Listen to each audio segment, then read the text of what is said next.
Hey everybody, hey moms, welcome back to another episode of What About That Woman? My name is Danielle Avery, and today we have Real Talk with Single Moms interview with Dr. Tonya Pierce, and this is the Married Moms edition. Yes. Yeah, so single moms who were not married when they had their kids, and then now they are married. And we just want to talk about co-parenting experience and just get to know Dr. Tonya Pierce. So thank you, Dr. Tonya, for accepting the invitation to do this interview with me. I appreciate you. Dr. Tonya is an author as well, so I want her to introduce herself and tell us a little bit about her book. But her book is titled From EBT to EDD. So y'all, she got some degrees. And I think that is so amazing because a lot of single moms are on welfare. A lot of people that are co-parenting are on welfare, and they don't know how to get out. So Dr. Tonya, can you just tell us a little bit about yourself and your journey? Absolutely. Thank you, Danielle. I am super excited to be here with you all. I thank you for inviting me into your community because sometimes you just have to be careful who you allow and you listen to and who you hear and what you receive into your spirit. So I am super excited for being here. My name is Tonya Pierce. I am a wife, a mother of 2 adult children. My daughter is 26. My son is 25. I'm an educator, I'm an author, I'm a speaker. My husband and I have been married for 24 years, together for 28 years. And so it has been a blessing. I've learned a lot. I've grown a lot. And so I'm excited to be here.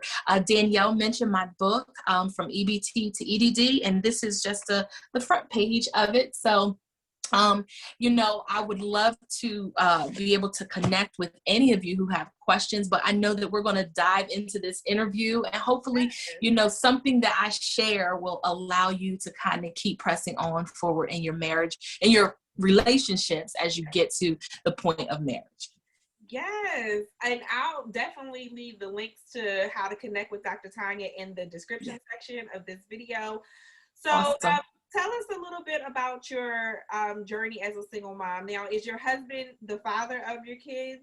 And yes, how did that work out for you? Absolutely. So I met my husband the year before I started college, and we were, not particularly dating, but we were together, just getting to know each other initially.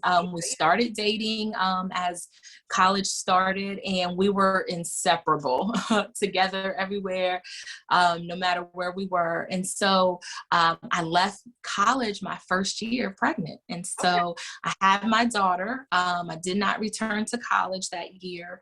I had my daughter, and then about a year and a half later, I had my son. And we just kind of worked through this journey. We had ups and downs, highs and lows, times when we put the brakes on the relationship and said, we just need our space. But we were able to work it out and come back together. And I think for us, that was really important because we knew how we wanted to raise our children. We knew that we wanted them to have a family structure. We knew the importance of a family structure. We knew the importance of mom and dad being in the household. But in that space of time when we weren't married, we had to co-parent. And there were times when he was seeing someone else and I was seeing someone else. And so, you just work through those issues. It wasn't always fun, but you work through them. And the best advice that I can give in regards to working through is the communication piece. At some point, you have to be mature. You have children, and so you cannot act like you're a juvenile in middle school and high school in the way you handle your relationship. You have to be mature about the decisions you make, about your children and how you're going to interact with the father of your children. And to be perfectly honest, sometimes when they're seeing someone else, you have to make sure that there isn't a rift there. Not that you have to be friends or friendly or even communicate with that person, but for me, I know that, and I didn't have to worry about this because my husband is very protective of our family, of our children. So I didn't have to worry about people being around my children. But I think about if you're in that place, you know, you do not want to create tension amongst the relationships. Just do what you have to do and make the best choice and decisions for your children, because really that's who it's about. You've made these children. Now it's time for you to be responsible and work together and raise them. I love that. So, okay, how did you guys come back together? Like, how did you learn to love again so that you guys work it out? So I don't know if we ever stopped loving each other. I would say that we did not. We had a slight issue, and it honestly took healing. And I would say healing on both sides, being able to talk through what happened, what occurred, and talking about, if we're going to do this, what does it look like? All right. If we're going to be in a monogamous relationship, what does that look like for us? And some people think monogamous, well, it means exactly what it says. But there are realms out within a relationship that, you know, some people don't talk about. Like, are you going to have best friends who are females? Are you going to have best friends who are males? Are you going to hang out with these people? Like, what are the boundaries that you're going to place in your relationship? And that is important because you want to make sure you protect yourself. Right. And that you can also be watchful and protective of your partner. And for me, at any time I sensed something or picked up on something, if I had a dream about something, you know, I'm talking about different gifts that we have. Anytime those things happen, I made sure I told my husband, my boyfriend at the time, and when we got married. So if I received some type of warning, if I came in the presence of someone and I thought, okay, well, she likes him, you know, we can tell, right? We can tell. And they're like, no, you know, they're completely oblivious to it until really it's too late. And so anytime I recognize, I made a point of saying, hey, we need to talk about this. You don't recognize it right now, but at some point a pass is going to be made. Something slick is going to be said. They're going to approach you in a manner and you're going to think, oh no, we just cool. And you need to have your guard up. You need to be watchful. You need to be aware of the devices of some women. Some women are seductive, or are seducing women, but they do it in a very kind of slick way. You know what I'm saying? And when they see that you're in, we know, right? When we see people in a happy relationship, sometimes we're like, man, I want that. He's a good provider. He's a good father. He's a good man. He talks about things that he does for her all the time. I need somebody to do that for me. So we have got to be very, very. Yes, absolutely. You know, you have women who will come, and sometimes they really don't have anything going on in their life. They just want to talk to you and see how you would handle it. Yeah. So, I think that was a lot. And so can you tell us the story about you being on the EBT, you being on welfare? Yes. Like, I guess, how did that come about, or and then your journey of how you got off of it? Absolutely. So I lived with my mother when I had my daughter. I came home from college. I stayed at home. My mom was very, very protective. Of both me and my daughter, more so her, because she's a baby. She can't fend for herself. You cannot send her to daycare until she's able to talk and tell you what's happening. And you know, in families, in our culture, they are very protective. They don't want anything happening to their children, which is ironic because in my book, I talk about a traumatic experience that I had. And so anyway, my daughter, I stayed home with my daughter. My mom helped me. She was like, you don't have to worry about anything. We got this. And so once she was able to talk, we started sending her to daycare. She was potty trained early, and she went to the YMCA. That was great. I started back working. I was ready to go back to school. I enrolled back in Del Tech. And then about a year later, I had my son. So in the process of doing all of that, I'm like, okay, I'm grinding. I'm trying to do something better, trying to make change. And then lo and behold, I'm pregnant again. Okay. So we stayed in a very small house, and I knew that I could not bring 3 additional people into my mom's household, myself and my children. Right. And so I started looking for a place, and of course, public assistance was available, public housing was available. So I had all of those things. I had applied for them, prior to my daughter being born. And so I was able to move into some low income housing. Okay. And so that right there was really my journey and start of being on my own. Although, I had a family prior, no longer did I have my mom, from day to day, helping me and telling me what to do. I had my own place. My mom made sure I was set up. I had furniture, all the things that I needed to move into my place. Started working, returned to school. So I was working and going to school. My mom and my boyfriend then, my children's dad, we were together. And so we were all just trying to make things work, make it happen. And so I want to say maybe 2 years after I moved into my own place, on a Sunday, I will never forget it. That is when he proposed to me. And, from that point on, I just knew I was carrying my son then. I knew that I just wanted something different. I wanted something better for my life. I wanted something better for my children. I didn't want to stay in the projects forever. Right. I didn't want to be on welfare. I didn't want to use food stamps. And see, when I started on food stamps, that's when they were coupon books. You had to stand in line. You had to tear them out. People are looking like, what are these funny colored things that she's giving them? And then it transitioned. Exactly. And people stand there looking. You got your WIC vouchers, and it's like you separating your food from your WIC vouchers. Right. And it was just, I felt a sense of embarrassment and shame at that time, but I'm free from that because that was what I needed to get me to where I am now, and so you do what you have to do for the time that you have to do it. But while you're doing it, you're also working on other things to make your life better. So you're not just content. You're not just like, I'm going to draw this welfare check. I'm going to get these food stamps. I'm going to get this insurance they got. You're not content and complacent. Like, you are always striving to do something better. So I went through that process. He proposed to me. We got married the next year. It probably wasn't even a full year. I was pregnant with my son then. And I remember when we got married, my son was just starting to walk. And so we got married. The week after I got married, I went to the benefits office and I told them, I did not want these benefits anymore. My husband and I were married. We're going to work things out. The one thing that I kept and had to keep was the insurance benefits. Okay. But everything else, I said, you know what, you can have those things back.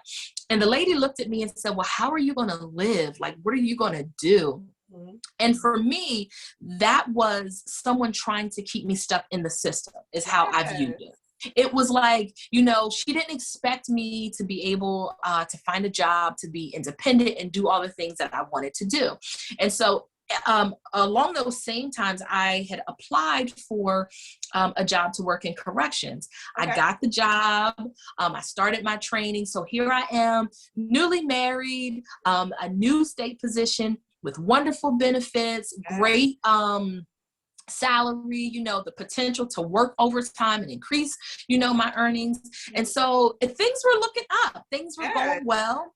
Started the job, loved what I was doing. And then I got hit by a drunk driver.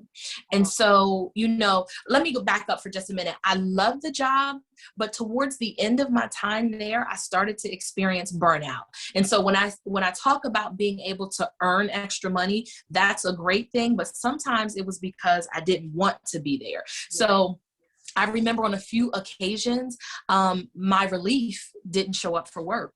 Oh, okay. So what that meant was I was frozen. So when you're frozen, they don't let you out. And it's not like you can just get up and leave. I work in a prison. All the doors are locked. You are locked in with these inmates. Yeah. So I'm like, God, I cannot keep working like this. Like, my family is expecting me to be home. I have small children that I need to raise. And as a mom, I just didn't feel like it was it was like an exchange. Like, yeah, you getting this money, you got this state benefits, you got this state job, but your family doesn't have you. And so I had to figure out what I wanted to do. And so I got hit by a drunk driver. And so after going through that process, I was disabled, and I could not return to that job. And so they said, you know, you're going to return back to school. I went through Division of Voc Rehab. And what they do is they support you as you go through school. Support meaning they give you a little stipend, they'll give you a little gas money, and they'll pay for some of your classes. So I returned to school, and I was in school already, but I just received some assistance from them. I went to Del Tech and got my associate's degree. From there, I transferred to Wilmington. And when I went to Wilmington, I got all these degrees, and I didn't stop until I got my doctorate.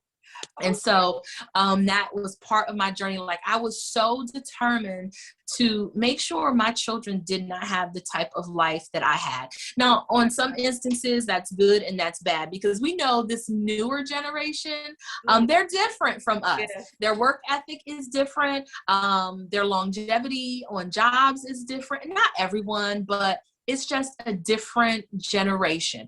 And so there are perks to not having the struggle that we had, but there's also a downside to your children not having to struggle. So I would say just give your kids a fine balance, you know, make them earn things, make them do their chores, make them clean up their room. Show them what real work ethic is like, so that when they get in the world on their own, they're not falling. They're not, you know, keeping a steady job. Like, you want them to stay employed. You want them to be self-sufficient. You want them to grow and develop as a person.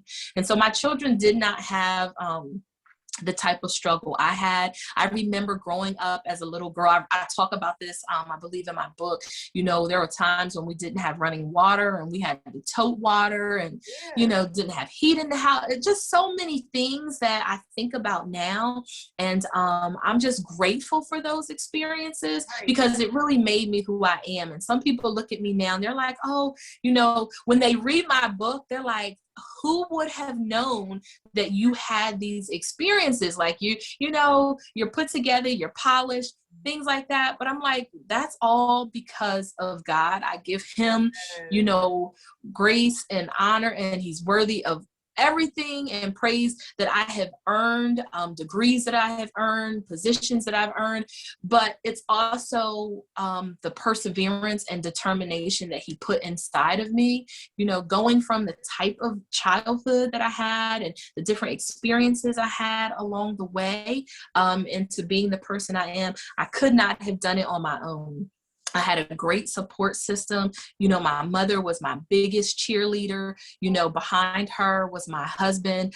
He is, even though we started off as a couple and dating and had children out of wedlock, he has always supported every endeavor. Even if I said, you know, I'm a little nervous about this, I don't think I can do it, he reminds me of who I am.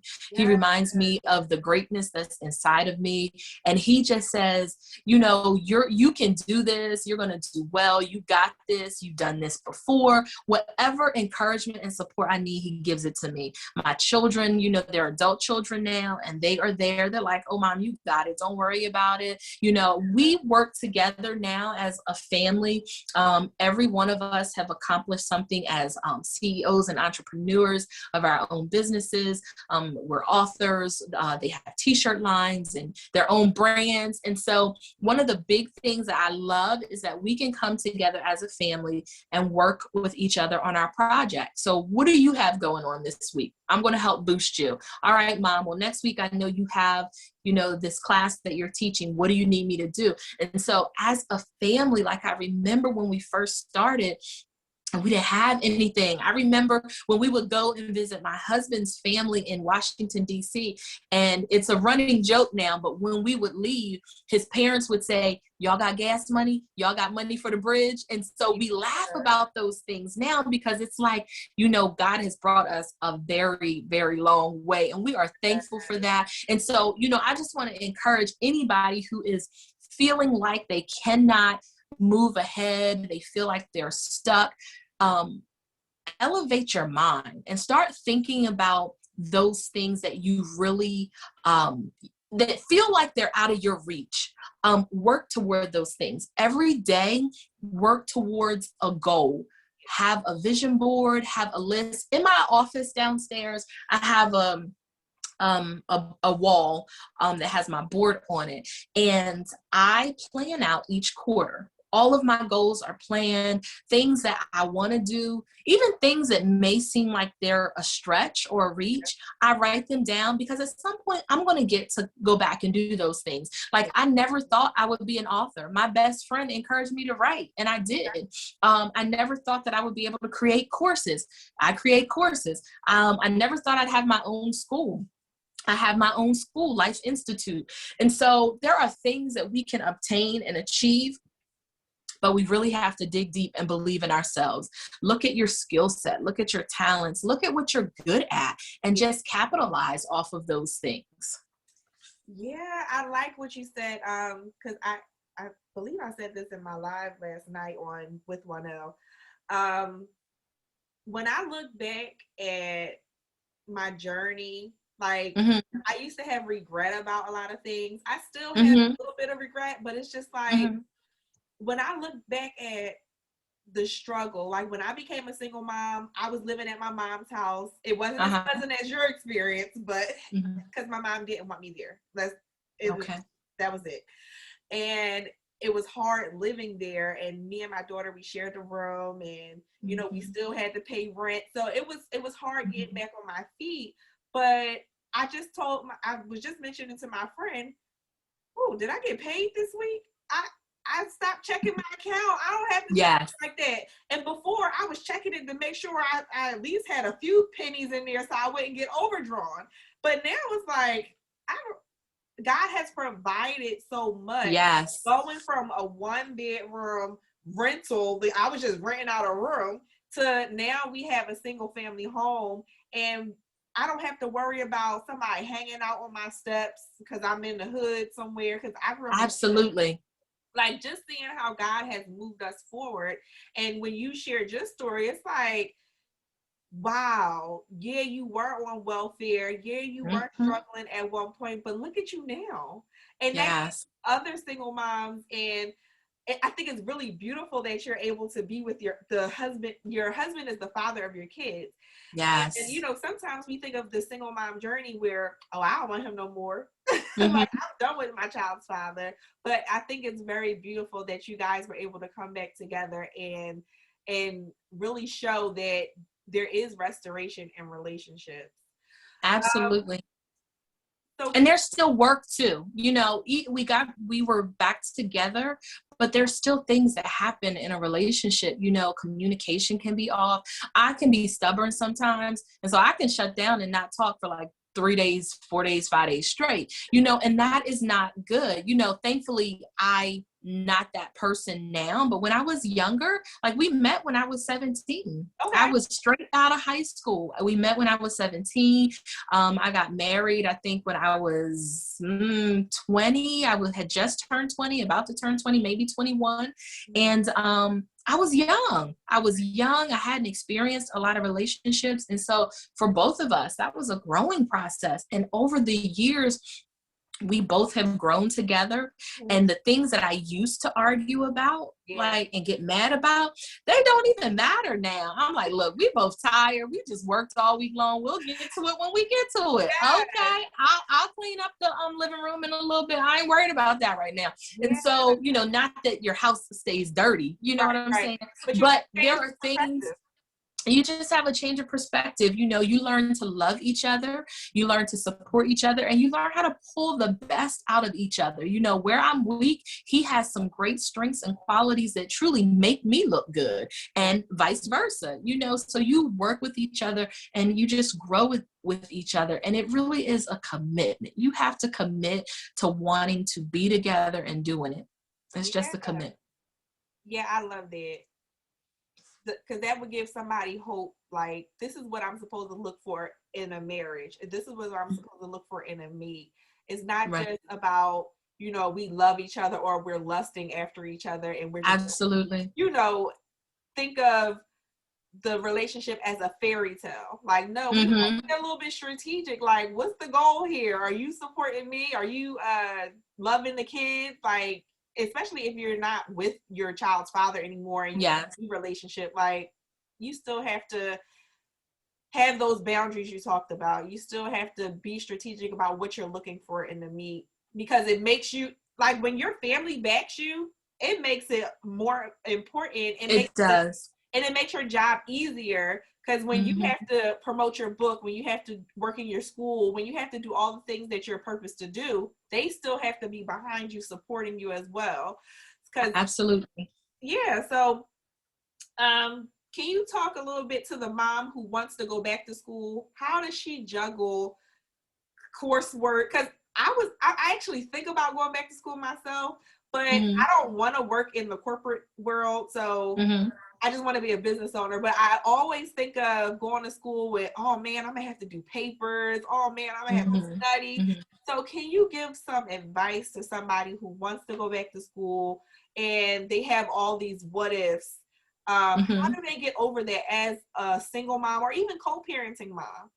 Right. So what I would say is, first, pray about it, because right there, the ultimate answer and timing is going to come, and knowing when to do it. Timing is so important, because sometimes we can get ahead of God, or we can drag our feet and be too slow. So timing is always going to be important. But if the desire is there, it's meant for you to go. And it isn't a formal degree type program for some people. It might be certifications, it might be trainings, and things like that. But if whatever it is that you want to do, I would say pray about it. Talk with those people who are your support system and say, listen, I have this goal. This is what I want to do. This is how long it's going to take me to achieve this goal. Are you able to help me? Are you able to support me? And if those people say, well, no, I can't, I have this going on, I would go back in prayer again and say, God, show me who my support system is. Show me where my help is going to come from, because I believe you put this vision, this dream, this goal inside of me, and I want to fulfill my purpose. Yeah. And so from there, once you are working and going to school or whatever it is you're doing, have structure. You really have to be organized. You need to have set times for when your children, their schedule, for your schedule of when you are going to do your work. If you're a morning person, maximize that time. Get up an hour before your children and do what you have to do. Sometimes some people aren't morning people, but that's the only free time that they have. You might have to turn down some invitations with your friends. Like, I'm currently taking some classes right now, and I would come home from work, drop my bags at the door, run and use the bathroom, and then get to where I'm sitting right now so that I could be in class. And so it's one of those things where you have got to prioritize for a period of time. It may be an 8-week class. So for 8 weeks, you know that I've got to be very structured. I've got to make sure my children's clothes are out at night. I've got to make sure, and some people do that. This is a wonderful tip. Some people do that on a weekly basis. They take Sundays to plan out the clothes, and they take Sundays to cook all of the meals for the week. It works for some people. It doesn't work for others. You just got to find a routine and systems that are going to work for you. One of the biggest things that I do is keep a calendar, and I write things down. I block out time to do whatever it is that I'm going to do. And in that time, you make sure you block out you time. You need to be able to take care of yourself. You need peace. You need sanity. And so in your own self-care. For me, I love to take walks. When I'm home, I like to put on some music and dance around the house. Like, whatever it is that revives you and gives you energy, add that to your schedule. And so make sure you have a structure, make sure you lay out times. One of the things that I do, I'm a night owl. And so once the house is quiet and settled, I'll take some time to pray and meditate a little bit. And then I start working on whatever it is that I need to do.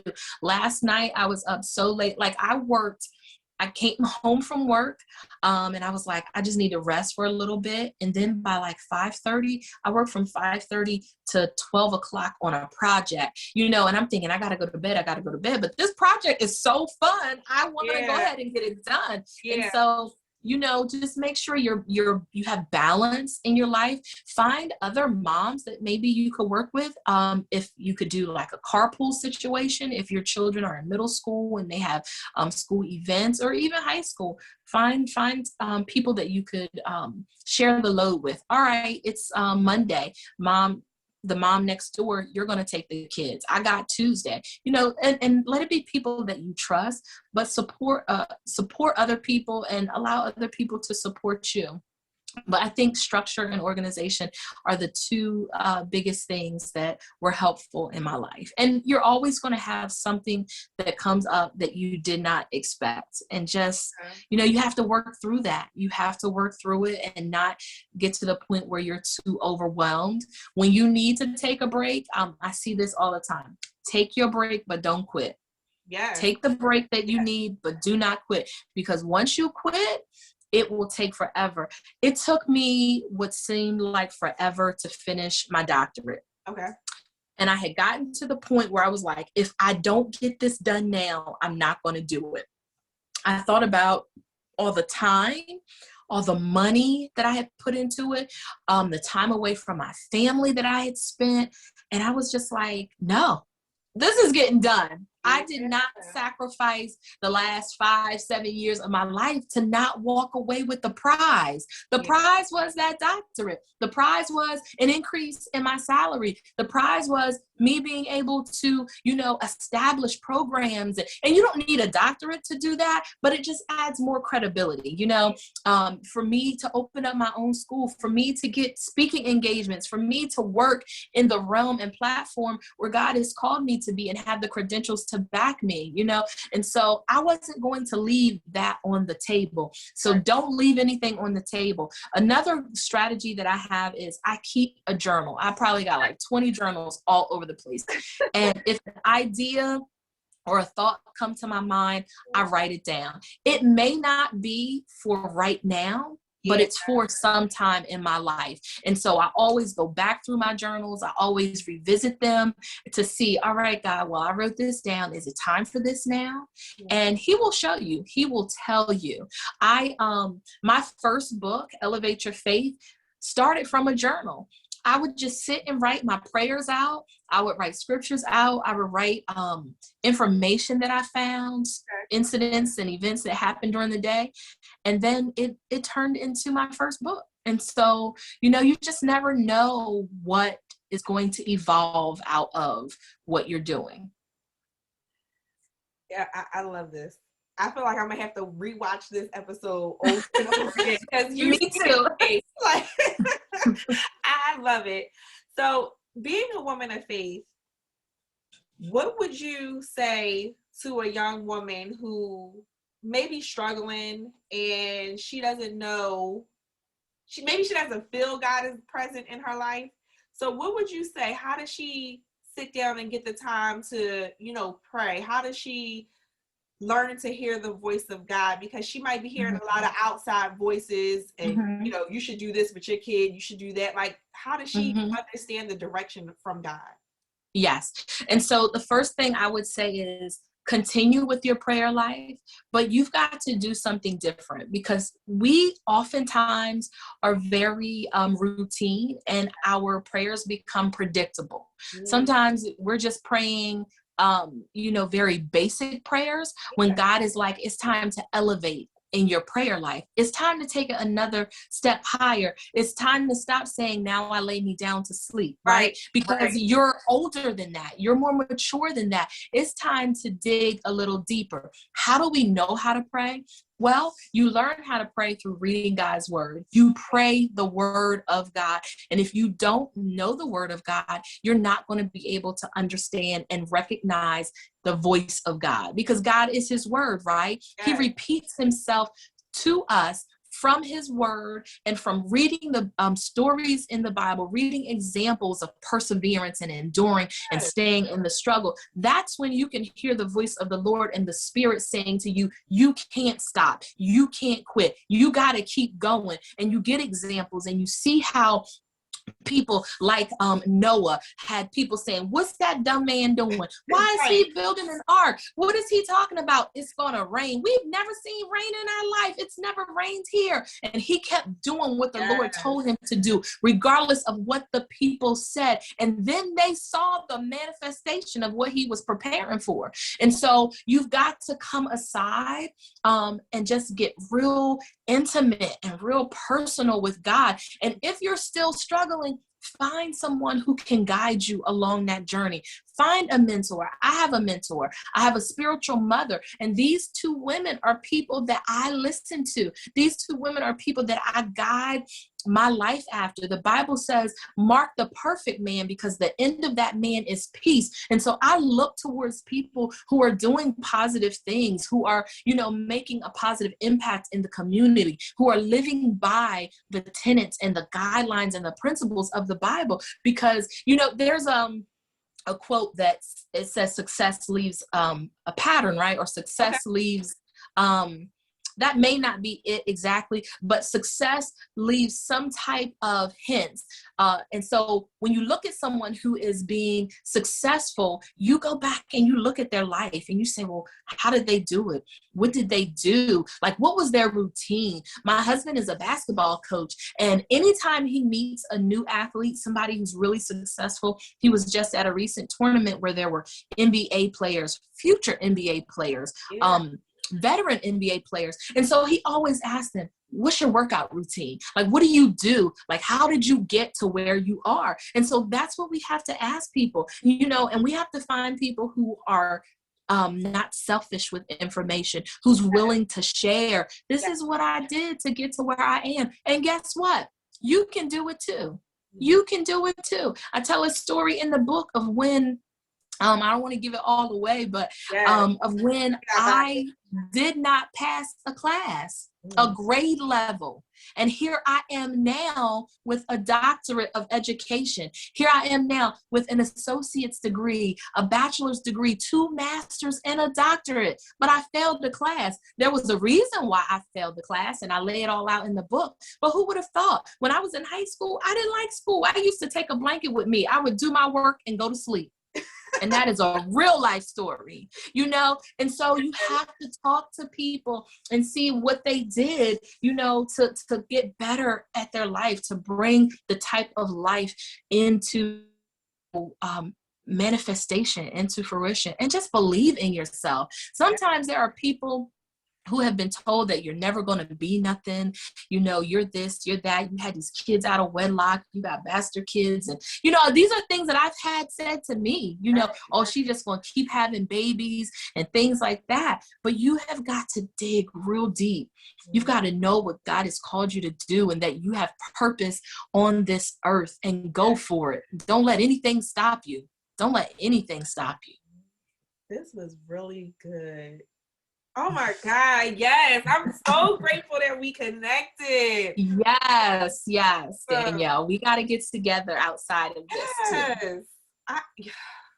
It helped me. I know it's helping somebody else when they watch it, but yes. So can you name one area of support that you didn't have helping that you wish you had? One area of support that I did not have. I really can't name a person. My biggest struggle was financial. Okay. My biggest struggle was financial. And I would say it was because I just didn't have financial education.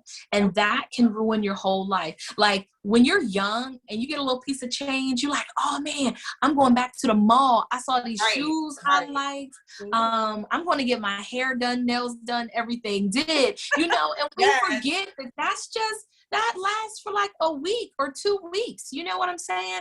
We have got to think about how we can further invest in ourselves, how we can invest in our growth and our education. What training can we get, that's going to help us maximize what we're doing? You see people doing all kinds of stuff now. They're estheticians or whatever. I can't get that word right, but they go to school. They learn how to do nails. They learn how to do lashes. They take a real estate course or whatever it is. Invest in yourself and get some type of training instead of we'll go to the mall and blow $400 or $500 when we could have taken that money and invested it in something that was going to be fruitful and productive for us. Even now, this is a really, really, really bad habit that I have. I will go to the bookstore and spend like $100 in books. Do I need all of those books? No. Have I read all of those books? No. I'll start reading one and then I'll pick up another one. You know what I'm saying? But it's things like that. It's things like that, you know, that we have got to learn. And if you don't have the financial education, get what you need. There are banks right now that are offering like free classes. There's all kinds of free information that you can get, even on YouTube. YouTube is our biggest resource for free information. Yes. And so I just would encourage someone who is, that's my, can y'all hear that rattling in the background? I saw. Oh, you saw him? Oh my goodness! I'm so sorry. My husband just got home. It is okay. So that's my other half, y'all. He just got in, and so he background rattling. Thank God for him. But yes, find ways to educate yourself. Find ways to get the information that you need. You don't always have to pay $20,000 to go to college. I started teaching myself how to make t-shirts. Yes. You know, and made money off of it and continue to make money off of it. These are things that I taught myself, and people that I knew who were doing it, I would say, hey, can you tell me what the best equipment is? Can you tell me where you order the best t-shirts? Find yourself and connect with communities that share free information. Yes. There's so much out there. There's so much out there. There isn't an excuse for being broke during this day and age. You have technology, you have phones that you use to text and do all of these other things with, but you can use your phone just to do what we're doing now. Expand your audience, start a YouTube page, start a podcast. They pay you now to do commercials for podcasts. Yes. Yes. So there's no reason why. If you have a cell phone, if you have a laptop, if you can connect to somebody's free Wi-Fi or use data on your phone, there's no reason why you're broke. I agree. You can sell. There is no reason. Sell all those clothes that you go to the mall with on Poshmark on your phone or Amazon. Exactly. On your phone. All you got to do, take a picture, load it up, upload it. That's it. That's it. So there's no reason to be broken. That's one of the things that, you know, I teach my kids, like, let's go. There's more to you than just working a 9 to 5. There's more to you than sports. There's more to you than just, you know, hanging out with your friends. Right. Create your own empire. Start building your own legacy. Yeah, and the generational wealth that's out there for us. Like, we can set yes, up our kids so much better than our parents set us up. So absolutely, it's out there. One of the YouTube channels that I watch is called Earn Your Leisure, and it's yep. You heard of it? Yeah, I love them. So I've been really paying attention to the cryptocurrency because it's funny because, and this is off the topic, but my brother, he was, it might not be, but my brother, he was like 16 at the time. He was like, have you heard about Bitcoin? And I'm thinking he's talking about something crazy, but now people are millionaires off of Bitcoin. Yes. So just building your generational wealth, learning from people that have gone before you. And it's funny because with us, I say, I want to know what the white people are teaching their kids. What did we not learn that that holds us back a little bit financially and as a culture? Like, I want to learn some of the good ways that I could be financially stable, that I can promote generational wealth in my family, that I could be a good entrepreneur, that CEO of that Fortune 500 company. What can I do? And as a single mom, you can start a business, you can get ahead. So don't let your current situation stop you from going forward. But Dr. Xenia, I really appreciate this. Go ahead. You want to say something? I did. I just wanted to say, as a culture, we are consumers. If you look at any other culture, they find ways to create and generate wealth, and they support and help each other. And so that's a big thing. I encourage one another, support one another, because we can build for ourselves, for our communities, within our communities, but we just gotta not be like crabs in a basket, afraid that someone else is going to get ahead of you. So support one another. Support one another. And you don't have to live by the stigmas and the, the stereotypes of our culture. I love it. Yes. Supporting one another. Dr. Tonya, I'm so grateful for this energy. Thank you so for accepting. Thank you for pouring into myself. I'm really grateful. And thank you for pouring into the ladies that are watching this video. Absolutely. I'll definitely leave all of your links and everything in the description section. Okay. But just let them know, how can they connect with you? Yes, I am on Instagram. My Instagram is Dr. Tonya R. Pierce. I am on Facebook as Tonya R. Pierce. I also have a Dr. Tonya R. Pierce Facebook page. My website is www.drtonyapierce. That's DrTonyapierce.com. And so any of those places, feel free to stop by, say hello, DM me if you have questions, message me on FaceTime or Facebook if you have questions. I'm not hard to find. I am happy to help and I am happy to support. Yes, and definitely, guys, get her book. I'm going to get a copy as well because I want to support you. But I'm pretty sure if you enjoyed anything in this video, I'm pretty sure you're going to love her book. So I'm going to get a copy and I'm going to put links to all of your social media and websites below. But thank you again. And if this video has helped you, please like the video, subscribe to our channel, comment below, what did you take away from this video? And I will see you again on the next Real Talk with Single Moms. So, yes, thank you so much. Take care. See ya.